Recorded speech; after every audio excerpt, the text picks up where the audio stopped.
Okay, welcome back. We have this has to be 2 years in the making, I think. I've tried to get this coach on a couple times. It's been about that. I know we've been trying to get this organized for a while. I'm excited to be on. uh I'm gonna say your name wrong, so I apologize. Coach Linam. Did I say it right? Wow, one of few to get it right in the first try. Oh man. You got Coach it. Linam at Liberty, University of Liberty. Coach, welcome. Thank you. Thanks for having me on. I'm glad to be a part of it. Like you said, it's been about 2 years in the making, and been looking forward to finally doing this. This might be the last episode then. If it's taken 2 years, I might just stop. I might be like, all right, I got it, it's done. We don't I don't have to do this no more. Well, yes, sir. That's just more pressure on you now. I told you no pressure. Now there is. If it's the last one, Yeah, it's pressure. yeah. You totally flipped script on me now. Now I've got to go execute the spread and be Army. Yeah, you So gotta be Army and change wish your, me your luck. whole offense up. No, Oh, my last name's Polish. It's Kaczewski, which is not too hard. That's why it's Coach Steve. So when I ask people their last names, I'm like, I'm gonna say it wrong because I'm so used to first name basis. I'm like, I don't screw no around. doubt. I think I can say yours. There's no chance I can spell it though. There's no Z, there's no nothing. It's pretty like it's Kaczewski. It's spelled pretty good. People can spell it. There's only nine letters in it. It's not like Shashevsky where there's 15 or 16. There's only 9 letters. Yeah, a little bit better. A little bit better of a shot at getting it Yeah. right.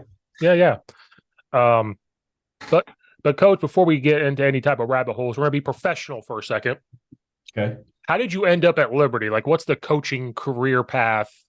Because I think you've been at a couple of different spots. You said, but like, how did you get to Liberty now? Because the whole Coastal Carolina staff got there, and then you get hired along with them. So, what was the path to get there? Right. This could take a while, and this is a rabbit hole in and of itself. That's fine. um, so we've been talking about getting on here together for 2 years, and in those last 2 years, I think I've been 3 or 4 places. Wow. So it's been a wild ride. I played at UCF in Huh? Central Florida, and was an undrafted guy. Got cut from the Chargers and Dolphins, and a year or two later, ended up taking my first coaching job at Huntington College in Montgomery. Coach Mike Turka, unbelievable human and a great coach, gave me a chance there. So broke into coaching at Huntington College, a D3 school, and then went back to UCF as a grad assistant. From there, went to Florida with Jeff Collins as a defensive GA, and then followed him as an analyst to Temple. Hmm. There a year. Gets a little interesting right there. I left to pursue a head coaching opportunity in Australia. Oh, okay. So tried that out. Wanted to had a grand idea to coach football around the world and see how that might go. And always kind of been a free thinking, free spirited type of individual. So uh, had big aspirations to do that. Didn't quite work out. Wasn't what I expected. So was there 5 or 6 months. Came back home. Was out of football. Was kind of kicking myself. Um, and ended up seeing an opening on Football Scoop for operations interns for the AAF, the Hmm. American Alliance of Football, and knew somebody there and ended up getting on with Steve Spurrier in the Wow. Orlando Apollos. Yep, out in San Antonio for a month. So did that. They didn't have a lot of help, as far as like analyst type guys who could function in that role. So I kind of became that for them. Did that, and then was able to get an interview at Jacksonville State FCS school in Alabama. So got on in Alabama as a linebackers coach for 2 years, where I actually met my wife. We had identical twin girls, and then as soon as we had them, we moved to Atlanta to go to Georgia Tech, where I was a senior analyst. Was there a year, and then right before fall camp around this time, 2021, I left to go be a defensive coordinator at Catawba College, a D2 school in North Carolina. Was there. We were unsuccessful. The head coach stepped down, retired, and I almost so I accepted a head high school job at St. Clair County High School in Alabama the same night that the board approved that. Ron Roberts called me at Auburn to come be an analyst for him. So I ended up taking that and was there a few months, and then the linebacker job opened at Liberty and was able to interview and get that. So it's been a heck of a road so far, and just very grateful, very blessed to be in this situation and have this opportunity and be on a great staff for a great university, working alongside some unbelievable humans and a great team. So it's been awesome so far. Yeah, you could write a book with all that. Yeah. Oh yeah. So some of the travels and people and things I've seen and done, and just the whole timeline in and of itself is pretty crazy. And moving the wife and kids 5 times, since they've been born. They're 2 now and they've lived 5 different places. So been a wild ride. We're gonna try to settle it down and plant some roots here as long as possible. Yeah, I hear that about you college coaches. I complain about high school. I'm like, you college coaches sometimes have to move around so much. And like, I just talked to Coach Nord. He's the offensive line coach for the Raging Cajuns. Yeah. And he told me a story about getting to Alabama. And people have to listen to it. He was just like, Nick Saban calls me because he like took a year off coaching and tried to get back to Alabama as an analyst. Saban calls him and he was like, "Do you want this job or not?" Blah blah blah. And he goes, "Yeah, I'll be there." And he goes, "You better be here in 2 days." And he's like, he just packed whatever he could in his car, threw everything else away, and bam, just at the drop of a hat.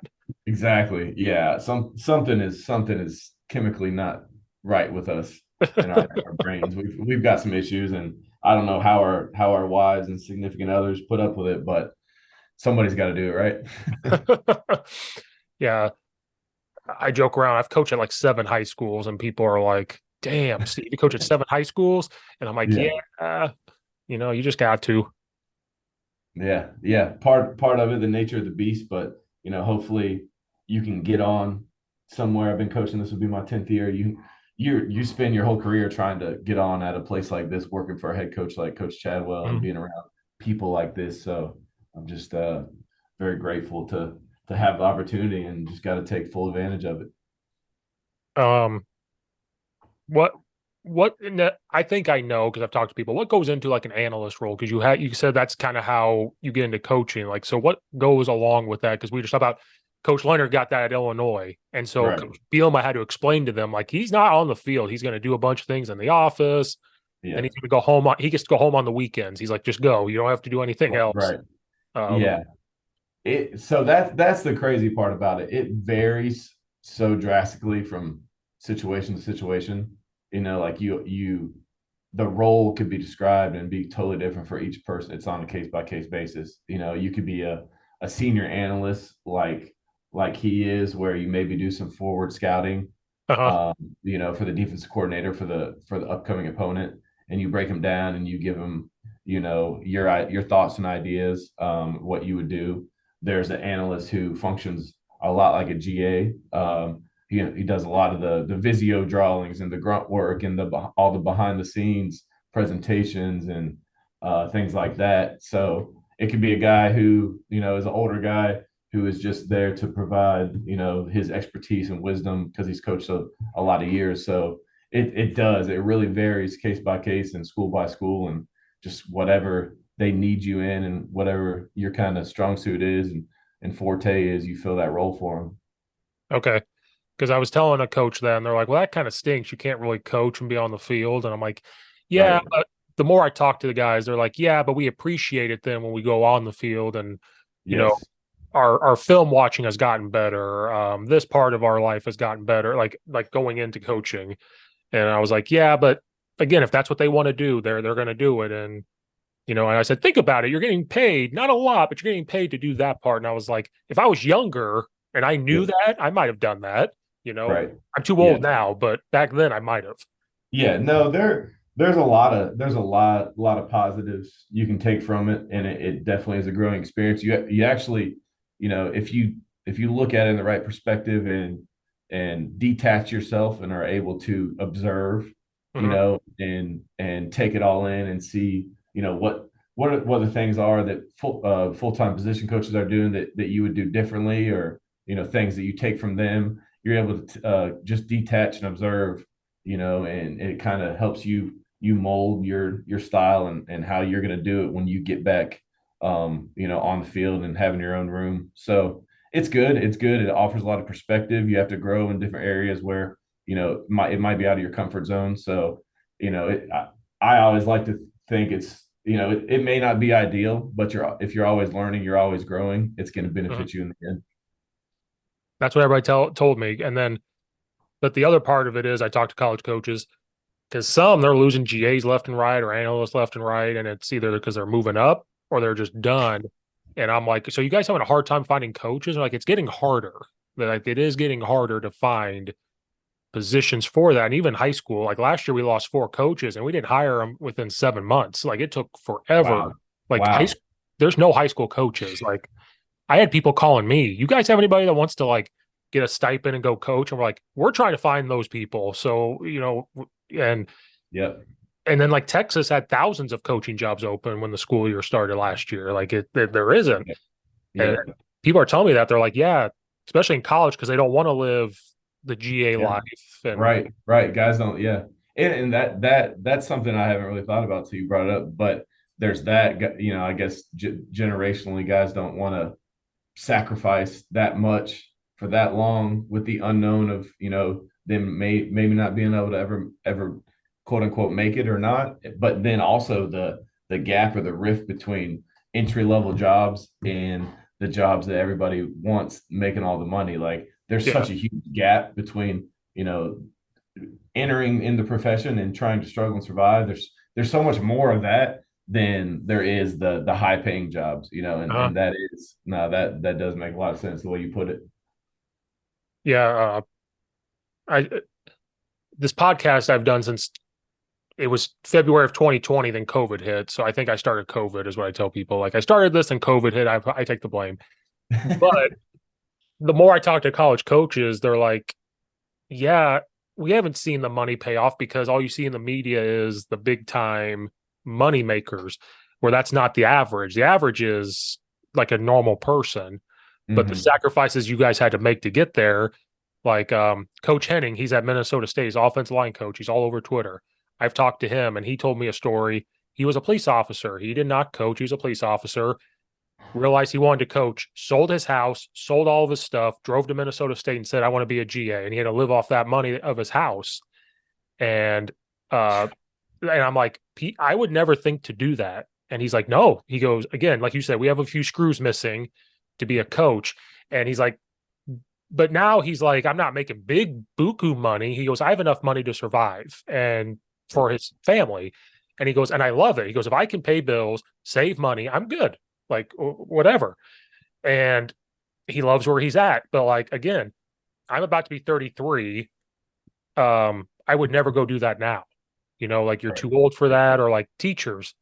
If a teacher that's making anywhere from 60 to $100,000 coaching football, Liberty comes along and says, "Hey, you want to be a GA? We'll give you 1,000 a month for 6 months or whatever it is." They're like, "No, hold on." Nope, won't do it. Yeah, yeah.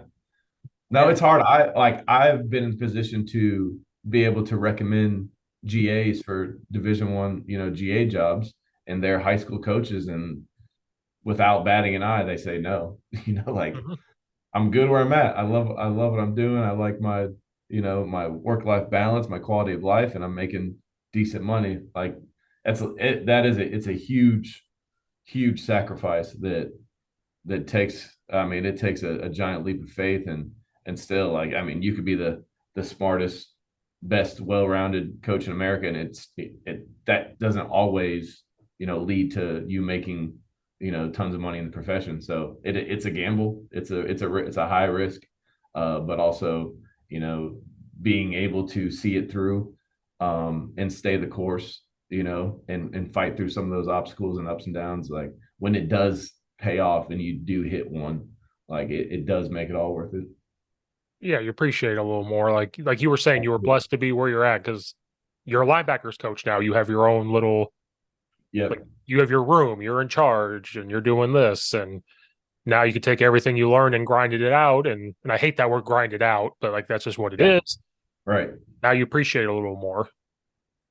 Yep. No, 100%. Like it would be totally different if you're just a young coach off the street and within 2 years. Not to say that you maybe don't deserve it, but there's something to putting the work in and earning it. Nothing being handed to you and finding a way to get it done and it taking the hard road and it paying off. So no, it's definitely a cool feeling. Yeah, mine was the opposite. Like I said, I was 19. I started coaching at my high school. My varsity coach was like, "You're going to help me out." So I've known nothing my whole life other than varsity slash JV football for high school level. And I'll never forget. He got fired. I'm living in Charleston, Illinois. I was like, I'm going to go to their high school now and see if I can coach. The coach was brand new. He goes, "What have you coached?" I said, "Offensive line, defensive line. We ran the power I triple option." And he goes, "Okay, I'll let you know." Next day, he goes, "Hey, I'm interested. You're going to do running backs, linebackers. You're going to call the JV defense. You're going to help out the varsity defensive coordinator because I'm going to put you in an uncomfortable situation because you don't know it." And well, how old was I? 21, Yeah, 22 maybe. And I'm throwing a fit thinking I know everything. Like, oh, this is stupid. But I went and did it. And I yeah, was like, this is dumb. I want to be offense, blah, blah, blah, blah, blah, blah. And at the end of the year, I started to look at offense. I'm like, well, now that I know how defense is structured, now I know how to attack it from an offensive perspective. Then I had to coach different positions. And I realized like I wouldn't have traded that for the world. And now I realize like I should have started at the bottom and moved my way up because I was a spoiled brat. Like, this is all I know. I want to do this. And I appreciate it a little more. Then I became an OC at 25. And then it went back. I was like, I know everything, blah, blah, blah, yeah, blah. And yeah. got your ass kicked a couple of times. You go, oh, I don't know as much as I think I do. And now that I'm older, I appreciate it more. So, like, our offense coordinator, who was a great guy, I come into this high school, it's his second year calling offense. And I come in and I have called offense years longer than him, and he's older than me. I think he Yeah, liked having me there because I could talk him through stuff now and be like, hey, you're the OC. I'm not taking your job, but this is how we need to think things through and organize and do all this stuff. And so now I go into it with, I don't know everything, but here's what I do know. And I'm going to learn. You guys are going to teach me something and blah, blah, blah. So it just helped me out, um, right. especially because we ran a 3-4 defense, and trying to learn a 3-4 defense for me was just mind blowing at a young age. You're like, what? Because in high school you played like a 4-4, or we played a Yeah, 5-2 my freshman year, and I'm like, I don't know what this 3-4 is. But right. Yeah, that moral of the story is I should have started at the lower and moved up. So I think right. it's, even though I've been coaching almost 14 years, it set me back a little bit because I was like, this is all I know. And then now that you go through something tough, COVID was the big tough one where it just churned. But now I appreciate it more. So I'm not hooping and hollering anymore as much. And, Yeah, yeah, know, my heart rate's not 180, it's not going up as much and yeah. all that stuff. I always check. I'm like, hey guys, my heart rate's still under 120. We're still having a good day. Like, Good. We're good. Yeah, all yeah. No, that stuff. no, that makes sense. It does. It does. It's all growth and it's all you know. I feel like the more that you do learn, the more that you know, the less you know that you don't know it all. And if you're able to have that type of mindset and perspective, and have humility about the game and knowing that you don't know everything, being a lifelong learner, constantly seeking and being able to mold and adapt and learn new things, that's where it's at. Hmm. Well, COVID, I like overdosed on football knowledge from talking to people. I got all this knowledge from people Yeah. and I'm writing it down. I have the podcast, I'm listening, and I'm like, I want to do all this.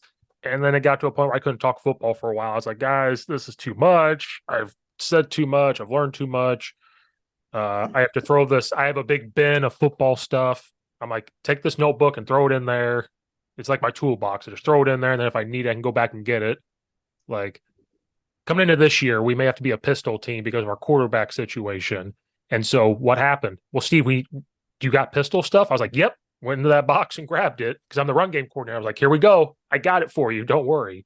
Like, that's all it is. So you're organized enough to know where it was at, where to find the pistol stuff. Well, I knew it was in that one box. I just had to dump the box out. Gotcha, gotcha. Us guys were like, we just put stuff in a box and like We don't know exactly in the box where it is, but we know what box to go grab. We're like, It's in there. Yeah. no, I'm not that organized. I've got Coach Spoo stuff is still in there somewhere, like from 2009 and 10. Like I'm trying to, I don't know. I got clinic stuff in there. It's just old stuff. And I'm like, I'll never use this. Some of it I may never use. And I'm like, but it's in there. Fiance hates it. She goes, what's in this huge tote? And I'm like, don't touch it. Leave that alone. Yep. I know that. I've been a part of those conversations before. Yeah, like, do you need this? And it's like an old play call sheet. I'm like, yeah, I do need that. But Steve, it's from 2012. I don't care. I'm putting it in there. Why do you need 5,000 pieces of clothing? I can have my box. Oh, she hates that. If I come home with like 3 shirts, where are you going to put that? Well, I don't know, but I've got it. Especially because would have been 2021. I can't remember. I coach at 3 different high schools this past year. Not this year, but the year before. Oh wow. I worked at Addison Trail and coached football there. Then I live in Naperville. There was no coaching stipend at Addison, but there was one at Neuqua Valley High School up here. So he's like, "You want to coach basketball?" I said, "Sure." It's where I live, so I coached basketball there. And then you drive by York High School in Elmhurst, Illinois, and they're like, "Hey, we need a baseball coach. You want to coach baseball?" I said, "Sure." So I was at 3 high schools, and people think that's crazy. And I know I am crazy. I've never heard of that. That's wild. I told you you're going to hop off for the first reason. This will be the second reason you hop off. Steve's a little crazy. And I was like, they were paying me. It's cool. You go to a different school. I was trying to be positive about it. You're making relationships. Well, now I do 2 sports at one school. I do football and basketball at the same school now. Still do baseball at the other school, but so I'm getting there, but I don't do it for free. So if there's no stipend, I'm the jerk that's like, I'm not doing it for free. There's got to be a stipend somewhere. Yeah, no, I mean, too much investment of time, but man, that's awesome. You're just a ball coach through and through. Doesn't matter where. Just I, give him a whistle. I know. I think I was put on this earth to coach. Not saying I'm good at it, not saying Yeah. that, but it's just, I don't know anything else. When I was 15, I knew I wanted to coach. I was 15 years old and I was like, that's what I want to do. Like I knew it. And I'm like, I'm not good at it, but I love helping, the 16, 17, 18 year olds get to where they need to go. I love learning how the college game works. If I ever do get a college athlete to be like, this is how it's going to work. I've got some connections. They can help you. I like, if they have something going on in their life, I love helping them. Anything that's wrong with their life, I'm there. And I was like, I think that's what I was put here to do. And I'm Right. not good at it. I'm not saying I'm good at it, but it's just one of those things where it's like, gives me purpose to go in there and say, what's going to happen today? How can I help them? And I love it. 100%. That's the why. That's where you find your purpose, and that's why you do it. That's awesome. Yeah. But it was a little crazy. I look back on it for 3 high schools. I was like, yeah, it was a little much, but I only did it for 1 year and that's okay. We so up here in Illinois, there's a thing called Battle of the Big Butts, and it's for linemen, and they do challenges. It's a big time deal. There was 45 high schools in Illinois that showed up. It's a big time thing. And I'm looking at the list of the schools going. I was like, is it sad that I've coached at 5 of these high schools that are that are showing us? 3 in 1 year. And I was like, coached at a lot of these high schools. All right, here's the real question is did any of them have success? Oh, that's hurtful. No, I've always found myself with the rebuilding programs somehow. Okay, yeah. So, like my first year being an OC, the year before when I wasn't, we were 0-9. Then the next year we go 4-5. And I'm thinking, like, that's why I thought I knew everything. I'm like, oh, Yep. flipping your hair up. You're like, yeah, I know everything. And then the next year you go like 1-8 because you think you know everything. Yeah. But it's a rebuilding thing. Long story short, me and the head coach were doing this. Yep. I didn't like the word culture thing that was happening. What helped me move was my fiance got a job in Naperville. So I was like, oh, happy life. We're going up to the suburbs. So here we go. Then I got to a school called Lombard East, and this is the one that had success. I showed up. I'm the assistant O-line coach. We go 9-0, win a first playoff game. We go 10-0. They had not been in the playoffs since they had not been in the playoffs since 1999. Hadn't won the conference since 1965, and like that one had success. That one was fun. Uh, then the That's next, awesome. I was volunteering though. Hopped over to the next school to pay me. This school I had not been to the playoffs since 1982. So I'm there and I'm like, how do I keep finding schools that have to keep being like rebuilt? Well, we were 4-4. If we would have won the last game, we're in the playoffs. We lose the game by 6 points. Like it was just one of those things. So then COVID hits. I move over to this school now. It's a big rebuilding time. And so we haven't gotten there yet, but uh for football. Now basketball, yeah, Neuqua Valley, I was there. They won a regional championship. Baseball varsity this year, they went to the Final Four. So like it's a mixed bag Yeah. of things. Now, were you a multi-sport athlete yourself I in high was. Yep, I did it all. school? Nice. I didn't play football till high school because the youth program was by weight, and I'm a big guy. And so they told my parents, hey, he's going to play with guys 3 years older than him because I was a big kid. And my parents said, no, that's not going to happen. So I didn't play till my freshman year. Played basketball my whole life, baseball my whole life. My senior year of high school, I did track and baseball at the same time. So I did all that. So Yeah. Wow. yeah, I was. Nice. And then the sports injuries are catching up with me though. My knees are aching a little bit, and people make fun of me. They're like, Steve, every time you get up, it's like an old man noise. And I'm like, I know my back hurts, my knees are hurting, you know. Uh, well, we just had a water balloon thing for the high school kids. And of course, who gets chased with the water balloons? Your coaches. And I'm like, you guys can't catch me. And I still have to run. And after you run, you're like, oh, my hips. Like, why did I run so much? Yeah. Yeah. Man, 30, at 33 years young, I'll tell you what. Oh, yeah. Well, it's because I don't know about you. When you got hurt, you didn't go to the doctor. You were just kind of like, wrap it up, do whatever, let's go. Like you didn't go get it taken care of.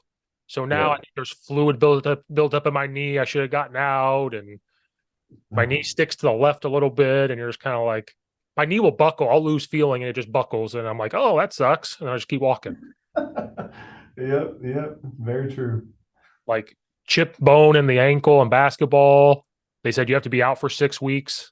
A week later, I'm like, tape it up. Here we go. Let's just screw it. Yeah. And like, that's just what it was back in the day. Like, there was no concussion. There was no, like, you have to sit out unless you tore True. something. No protocol. Yeah. No, a part of it. Part of it.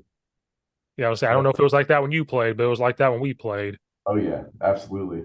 Absolutely. Um, See, that was some rabbit holes there for you. Even though it's about me, it's not about me. It's about you. You're more important than I am. I'm a nobody coach in Illinois. It's all about you. That's what I tell No, people. that's neat. I mean, that is the true. You're living the life of the true definition of coach, and that's I am there's gonna so write. I will write a book about it one day. Of how do you coach at 3 high schools at one time? Well, let me tell you how that works. I don't know. I have to give one of them up though. Like you want to talk about getting married and stuff. I already got told one of the sports has to be given up because you think I'm gone all the time during football, then basketball hits, gone all the okay. time. Baseball comes around, gone. What time are you gonna go home tonight? Maybe 10 o'clock. Like, don't worry about it. Like that's the part that's rough. That's why I like the summer, even though the summer's busy for high school coaches. Yeah, it is. It's more and more every year. It's wild how it is now. I mean, they have OTAs just like we have OTAs, and you guys are at it nonstop. Yeah, Illinois, we get 25 contact days in the summer for football, which is a lot. Really, Yeah. really, wow. I didn't know that. Like that's not the weight room. The weight room's its own thing because you label it open weight room. So that's not a contact day. But if you're outside with a football and you're doing stuff, that's a contact day. So like with a helmet on and a football, that's a contact day. Okay, got you. If it's just lifting you're doing, that's not a contact day. Yeah. So Illinois gets 25, which is crazy because then like Wisconsin in high school they get 5. I think Ohio may get none. I'm not sure, but we don't have spring ball either. So I think that's why they give us all those days. Right. Yeah. Makes sense. Makes We sense. only we only used 14. We didn't even use them all. Yeah. There's no What need. it what were most of those days comprised of? Was it like individuals walk through 7-on-7? Yeah, we had 3 days of 7-on-7. And we don't do a lot of it. The Chicago Bears and their outreach program, they do a tournament and we got invited and you can win money. There was like 16 teams and that was a 2-day affair, which was awesome. Some Bears alumni come out there and watch. It's really cool. Um, that was 2 days. There's 2 contact days right there. And then in Illinois, you can do a joint practice now. It could be 11-on-11 run period. It could be on 11-11 pass series. Like it's pretty cool. Wow. But it has to be a super controlled environment if you Yeah. do that. We did 2 days of that. We went to a school. No, or 3 of them, excuse me, 3 days. We went to 2 different schools and then we hosted 3 other schools that came to us. Wow. That was part of the contact days. And the rest were 3 days a week, normal camp stuff. Like you're installing, you know, doing some drills that they're going to see in the season. And, you know, we're trying to do the new school thing of we don't want to tear these kids down and then they're worn out. And it's not like when we all play where you're like hit, hit, hit, hit, hit. It's like we're trying to like make sure they're still built up Right. and all Yeah. that stuff. So yeah, that's why I think 25 is a lot though. When we looked at it, we're like, that's a ton of days to try to do stuff. Yeah. No, that is. But yeah, the growth of the game and the year round is it's a lot. It's a lot. So Well, it's especially in June when I was doing basketball and football lifts. So like you're talking they come lift and they go to basketball camp, then they go to baseball camp. And then if they're in basketball, we host all of our shootouts. So then they come back and they got to play 3 basketball games. And you're at that high school for 12 hours a day for 3 days a week. And for no money, it's not like you're making money, buku money there. It's, yeah. you know, that's why there's in those moments, I wish I would have done the college route sometimes, or tried it. Um, but then when it's over and I get into July and it's just football, I'm like, nah, I'm okay. Like it's all working out. And, but you have those moments. Now, with all those added days in the summer and you guys being there, have you guys expanded your playbook and your installs, or you try to still keep it simple and let the guys just do what they do and play fast? We're this year, especially, we're trying to be more simple. Like I think Yeah. I've only done 2 run plays all summer. I think it's just been inside zone and wide zone for us. We haven't really Yeah. because in high school you're dealing with, well, I got travel baseball today, so they're not going to be there. So why do we install things if they're not all there and you're battling all that? Um, the COVID year screwed us up because in Illinois, all 3 seasons were pushed to the spring. So from January to June, you had to play all 3 seasons. And I was coaching football, basketball, and track at the time. So I did all 3 within that period of time. And you want to talk about a burnout. I was Yeah. burnt out. Like, I can imagine. because basketball started first. Well, I hope I'm not wasting your time. The No. first day Illinois said you could have basketball practice was in January. That day I woke up and I had a headache and I'm like, you know what? I'm not going to work today. I just don't feel like going to school. I don't want to. I thought it was just from staring at a computer screen all day.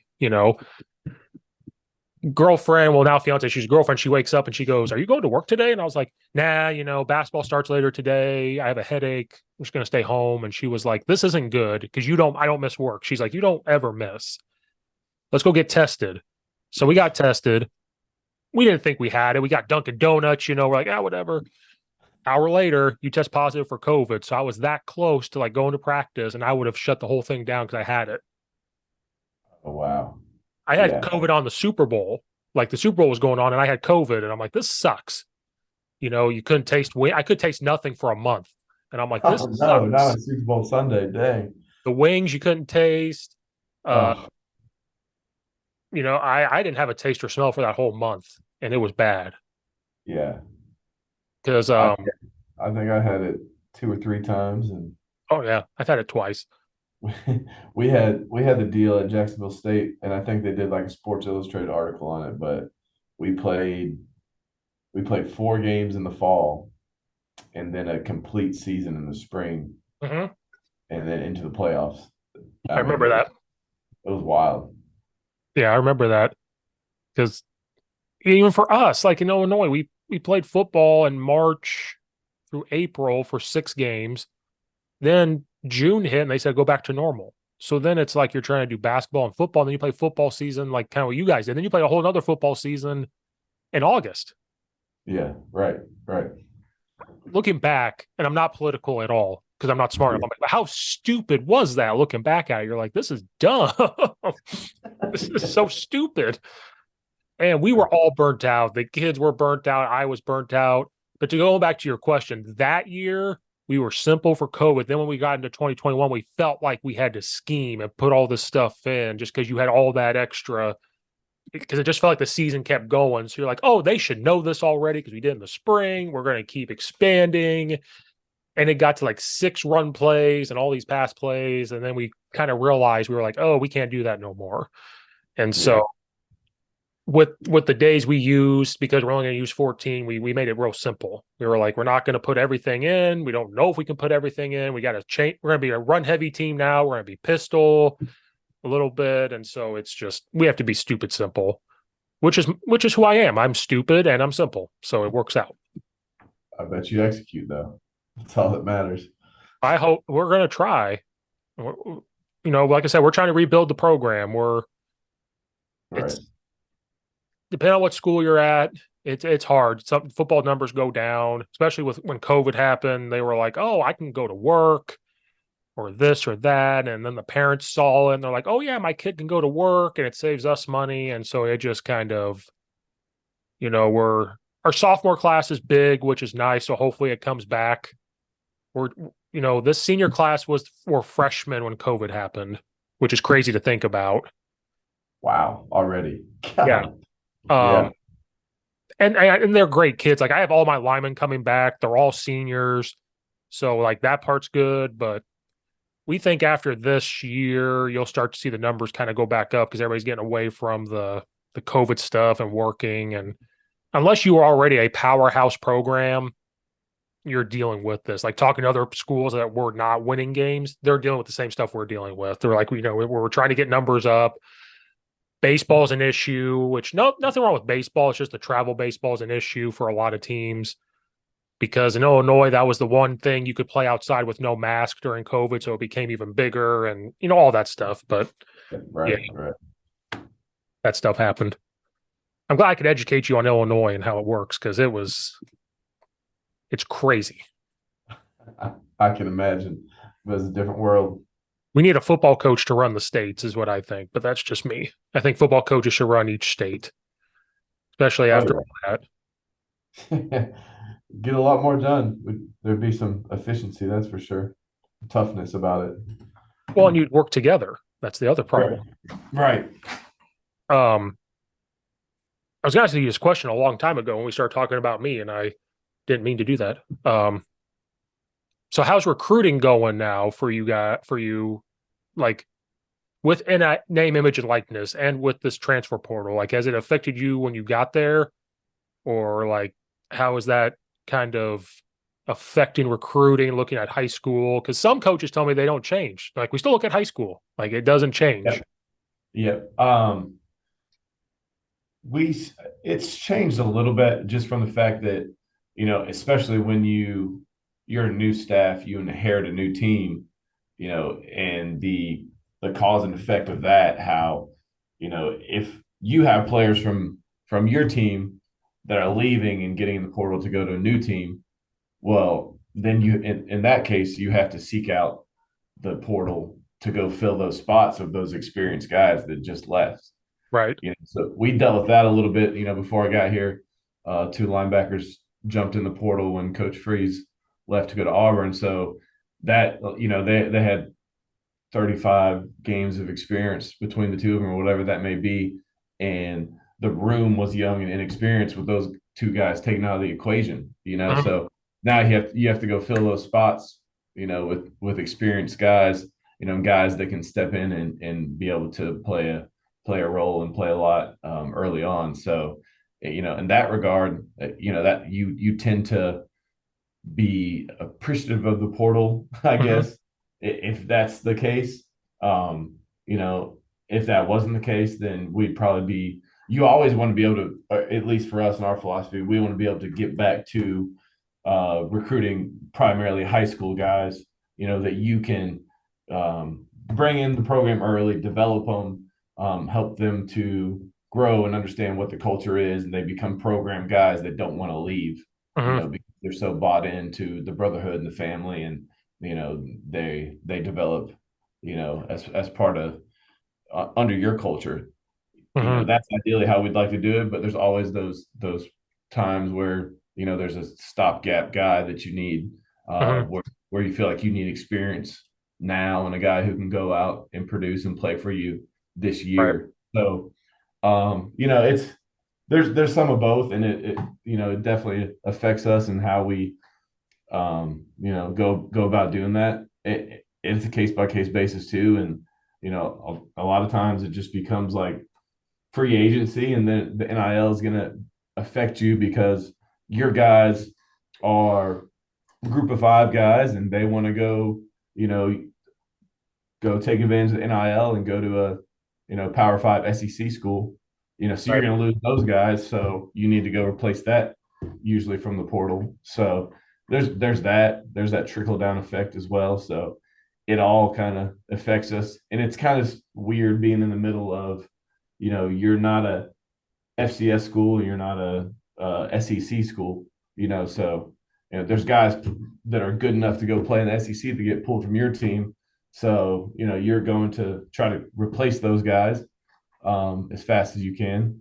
And Hmm. then you might be looking at the FCS levels, to find their best players, and a guy that wants to come up and play Division 1 of the group of five. Um, so all that's going on. And then, sometimes you can still go the JUCO route if those guys are being under recruited, or is it the high school guys that are, you know, not being looked at or getting dropped because a Power Five team takes a portal guy, so now you're able to get a high school kid that you wouldn't normally be able to get, you know. Hmm.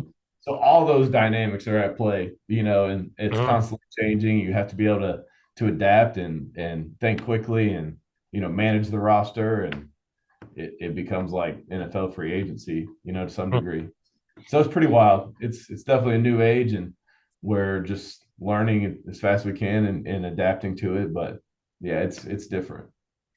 Yeah, I feel for you guys when that was happening. Like I said, I don't trust everything in the media, and I was like, good thing I can go straight to the sources and say like, Right. how did? Yeah. Because I think of it from a coach side, like, yeah, some of you make the big money, like we said. So for some of Yep. those coaches, you're like, oh, you should work harder. But Yeah. the normal coaches, that's just adding more pressure. And I'm like, I feel for them. Like, yeah, you guys are going to be positive about it and say, like, okay, this is it. We're going to be positive about it. We're going to use the tools we have. But it just adds more work. Like you said, like, you're good this day. Then the next day, a kid leaves. A And you're 100%. Yep. like, yeah, you're going to be positive about it and say, well, yeah, we can go get a replace him or do whatever. But you feel good. And then all of a sudden, it's like, now you don't feel good. So I feel for you coaches that have to deal with that. You know, Yep. just at the drop of a hat, something could change. But Yeah, right. And this past spring evaluation recruiting cycle, you're trying to get boots on the ground and go out, and show your face, being being a new staff, showing for the first time, like maybe in a new recruiting area, and yeah, you're going to meet and make those relationships with high school coaches and start evaluating high school guys. And while that's happening, there's guys leaving your team, possibly leaving your team and jumping in the portal. You're trying to manage that, and then you're trying to manage bringing in transfer portal guys on official visits on the yeah, weekend when you were out, in a different state recruiting and evaluating that state in the high schools all week, and coming right, back and doing that on the weekend. So it is yeah, it's pretty wild. yeah. Um, I'm friends with Alan Rudolph. He's a line coach at Ohio, and the big thing he said was he just finds himself on campus more. Like you said, you have to be there more for these transfers that come in because you have to show them right away of like, here's the school and everything else. And then I won't say who has told me this, but some coaches then say, yeah, I bring a kid on. They're not interested in the school. The first thing out of their mouth is, how much money am I about to make? Like, that's the next thing. And I'm not going to say who told me that, but they say that to me. And I'm like, oh, really? And they're like, yep, that's the next battle we face. And, Yeah. it's just forever. This is where we're going now. And it's forever changing. And you got to be positive about it. You have to be like, hey, I can't answer that. That's the collective. That's this or whatever. But Yeah. here's the school, like that's Here's what else we have to offer, right.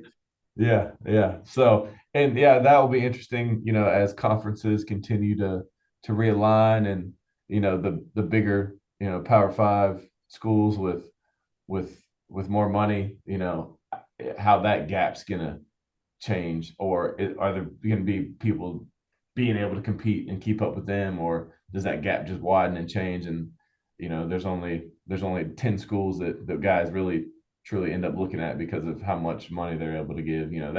That'll be interesting as well. Yeah. Because I'm all about them making money. It's just Right. how do we get it controlled, which people can say what they want. I'm not political, don't care. I'm just like, I want them to make money. All you coaches deserve money, all the players deserve if they're able to. It's just, if that's the first question they ask, then that's kind of the path that it's going down, is more about, well, this guy's getting $2 million. What, I'm just making something up. I want Yeah. that. Like you said, like it's free agency. It's like, well, I want that. Yeah. They're like, Yeah. well, wait a minute. Like, we can't do that. We can't just, whatever. I don't know. Don't know how it works, all works, but it's Yeah. just more pressure on you guys, and God bless you guys for having to deal with that stuff, because Yeah. I deal with grades and stuff. I'm not dealing with money. Yeah. At the end of the day, hopefully, and we have to do a better job on the front end of identifying and evaluating, and finding the right guys who want to be a part of Liberty because of who we are, and the type of culture we have and what we had to offer as a university and a team. And if you can find program guys like that who fit that mold of wanting to be here for the right reasons, and not in it for all the selfish reasons. If you can find those guys and identify those guys, and maybe they might be a little less talented or an inch shorter, but you can win and hang your hat on guys like that. So that's where you take the onus on yourself and more responsibility of finding guys like that fit your team. Yeah, and there's, like you said, every program there's kids like that out there. Then not all of them are going to ask, how much money am I about to make? You have to see, Right. like, you will make money, but it's about Liberty or whoever, and there's kids like that still out there. It's just the media focuses on the other stuff, and that's why I like talking to everybody, because it's all different. Everywhere's different. Yep. No, 100%. 100%. Like I said, I'm not smart, but I'm smart enough to know that it's not like that everywhere. Like, that's why I can't watch the news. I can't watch all this stuff because I'm like, that's fake. Like, we're all the same. We're all the same. Can't do Yep. No, exactly right about that. Yep. it. I know you got other stuff to do, but to slowly, we've said the word culture a couple of times. My whole off season this year was, what does culture mean? And it's a buzzword. It's easy for you and I to say. I say it all the time, especially for position coaches. Like, when you took over your room, like, how did you walk in and say, here's going to be my standard, here's going to be what we're about? Like what was the first steps when you took over that room? Actually something that was pretty unique in the interview process is that Coach Chadwell let me meet with the linebacker group on my interview. And I told myself that from the jump, the very first opportunity I had to get in front of them, I was going to be completely genuine and transparent and show them my heart, who I was, what I believed in, mistakes I've made, what I think this game's about, what the game's given me. So did that from day one, and I think that kind of disarms them. And as soon as you can show, some of that vulnerability and show them that, you're not perfect and you don't expect them to be, but you're going to hold them to a very high standard and hold them accountable. I think that helps you, and it goes a very long way if you do that from the jump. So I was able to do that, and then you kind of talk about building within that unit, building a brotherhood. Guys that are able to put the team first. The whole Bill Belichick quote about what mental toughness is and doing the right thing. For the team, whether it's not the best thing for you, it might not be the best thing for you at the time. Getting them to buy in to that mindset, Hmm. and being a brotherhood and put the team first, and being able to sacrifice a little bit of your own wants and needs and desires, for the greater good, and being a part of something bigger than yourself. Hmm. So all those things, that make the game of football so great, are things I try to instill in the guys. And then just being dependable, man. Being a dependable man who's consistent and disciplined, and a guy that can be counted on, by his family, his teammates, on his coaches on a daily basis. Um, being a competitor, competing at everything they do, and just having that desire to be the best version of themselves. I see you got that Kobe poster up there. He's had a huge effect on me, and his Mamba mentality is something that we talk about a lot. The constant pursuit of the best version of yourself. And you're not competing necessarily against somebody else, but you're competing against yourself to be the best you can be. Um, and then something that our analysts brought over from Coastal, which they had something special there, and they had guys bought in, to what Coach Chadwell was preaching, and what he was about. And one of his things was a fit the run mindset. And as a linebacker, it's not just telling you that you have to know your run fits. It's telling you that you're willing to go throw your body in there in the dark places where you don't know if you're going to come back out alive, and you're able to go sacrifice for your teammates, and go fit and fill gaps, against bigger linemen, faster running backs. So that's another type of mentality that we try to create in the room. Um, Definitely try to be, entitlement free, and earn everything that we get, and work for everything that we get, and have that constant competition in the room. You see the Ohio States and the Alabamas with multiple guys at the same position pushing each other to be the best, and the old adage of iron sharpening iron. So like all those things, you try to instill in them, and try to, this day and age, everyone is out for themselves and out to get theirs. If you can try to help them see that, sacrificing and giving up some of yourself for the betterment of the team is actually going to help everybody else out in the long run and make your team better, which is going to help you out. Trying to get them to buy in and believe that's a big thing. So it's fun. You're the head coach of your position. Yeah. So you have to take extreme responsibility of that. And if they're not, doing things right off the field, or not executing, that all falls back on you. So you can try to help mold them, and create that's a culture. It's what you do and say, Hmm. and think, and how you act on a daily basis. It's constantly changing and evolving, and you could be pushing it forward, or pushing it back, based off of decisions you're making. But getting them to buy in and take ownership, and see that they are a part of that culture, and they ultimately decide how it's going to be. So in a long-winded answer, that's kind of what we try to do in the room. No, I'm glad you said that because it proves I'm smart because I said the same thing. I said it's forever changing. So if you are smart enough to say it, then I'm on to something here. That's what I'm telling myself. If a coach at Yeah, Liberty is saying that, then I am on to something here. If it's forever changing, like this year, I'm having more fun in my all offensive line meeting rooms. I'm joking around. I'm serious, but then there's a time where I yeah, joke around, yeah. and like, oh, lineman, we have our own language. So it's like, you know, Right. if I'm having more fun because they get tense. I can tell if I'm coming in and they're tense and they're waiting for me to get mad and I can Yeah, see it. I'm like, yeah.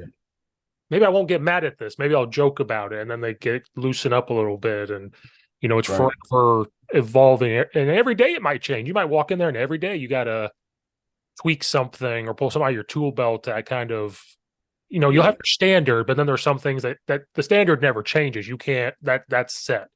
But yeah. the rest of it, like you said, it's forever, forever changing, forever being tweaked a little bit. And I love how you said the character, it's who we are. And a lot. I've asked that to a lot of college coaches. I think some had to think about it, and they all say that, and I think that we all know that, like, it's character. And Yeah. so, if you guys are smart enough to say it, then I'm on the right path here. Yeah, no, for sure. I mean, there's no perfect recipe, but I think if you can hold you have clear standards and you communicate that clearly, and you are who you say you are, and on a daily basis, and you're consistent in your approach, and ultimately they're gonna take on the persona and personality of their position coach. You hope that's what they do, and you hope it's how you act on a daily basis, and that's why it challenges us as coaches so much to bring the right mindset and mentality and selflessness every day. Mhm. You got to be constantly reminded of that, because if you're not doing that, they're going to see right through it. They're going to see that you're in it for yourself. They're going to see that you didn't bring the lunch pail hard hat mindset today. They're going to see right through it. So you have to take that accountability upon yourself and get locked in every single day, so that they can follow you. So that it's challenging, but definitely the most rewarding thing for sure. Yep, that happened to me. I didn't want to be there at practice one day this past week because I was exhausted. I'm tired. They could tell I was in a bad mood.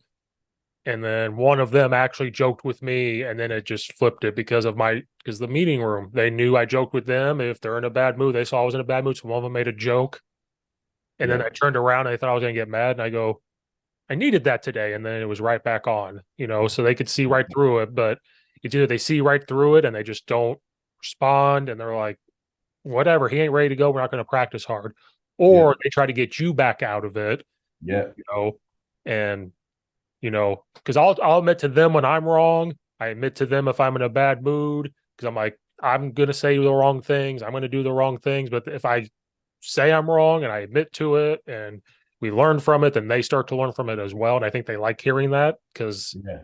their kids are going to constantly get told what to do by teachers and coaches and everything. Oh, we got to. They're always right. I'm like, no, I'm not always right. You know, I might tell you to go left when you should have went right because my mind is going 100 miles an hour, and Yeah.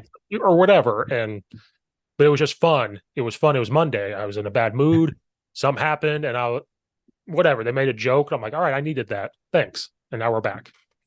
Right. No, 100%. You said it. You said it. If you're able to, tell them and admit when you're wrong, hopefully they're going to reciprocate that and do the same, and that's how you learn, and that's how you grow together, and that's ultimately, the goal for everybody in the room. Yeah. So definitely agree. Well, Coach, I took a lot of your time. I know you're a busy, busy man. Like I said, it was 2 years in the making, but I appreciate you finally getting on here. Yeah, absolutely. I had a blast, and appreciate you having me on, and good luck this fall. And for many reasons, you getting married during football season, Yep. and Yep. all the different teams that you're going to be coaching. Yeah. Football, basketball, and baseball. Yeah, I fit my Absolutely. honeymoon in there somewhere too. I told her she already said that, and I was like, "Oh, that's another thing I got to fit in there somewhere." There you go. It's got to be what, January, somewhere tropical. Well, that's what I was telling her. I was like, "Hey, as soon as basketball's over, we're gone. Like, let's just Yeah. go. Baseball can hold on a second. We're gone." Yeah, yeah. You got to go take advantage of that. So hope you enjoy it, and wish you nothing but tons of success and everything this season. You as well. And like I said, I'll be watching your guys' offense, and then maybe Army will look like you too. We'll have to see what that looks like. Yeah, we shall see. If you ever want to come up to Lynchburg and meet with some of the offensive staff, feel free. You got my number, so. Oh, I'll be there. Don't threaten me with a good time. I'll be there. All right. Well, we'll see you in Virginia soon. Yep. Thank you.